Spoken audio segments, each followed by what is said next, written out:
Europe 1, il est 6h34.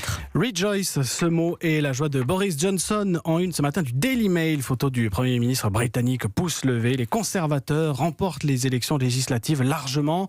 Environ 360 sièges sur 650, dépouillement toujours en cours. Bojo tient sa majorité. Et ça veut dire que le Brexit est sur les rails. Après 3 ans et demi d'impasse, on retrouve à Londres la correspondante d'Europe 1, Johanna Chabas. Johanna, plus rien ne s'oppose à la sortie des Britanniques de l'Union européenne.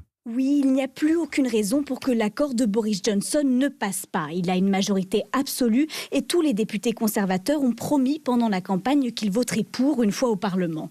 Le Premier ministre veut aller très vite. Les parlementaires vont examiner le texte avant Noël et voter pour en janvier.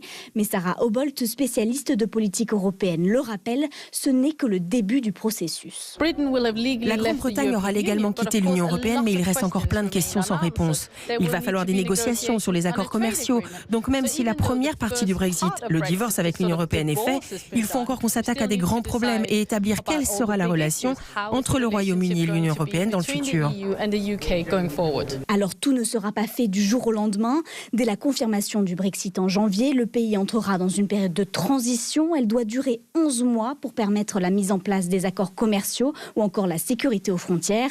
Boris Johnson a promis que tout serait prêt pour fin décembre 2020. Johanna Chabas, correspondante d'Europe 1 à Londres. Boris Johnson qui espère présenter son texte aux députés avant Noël.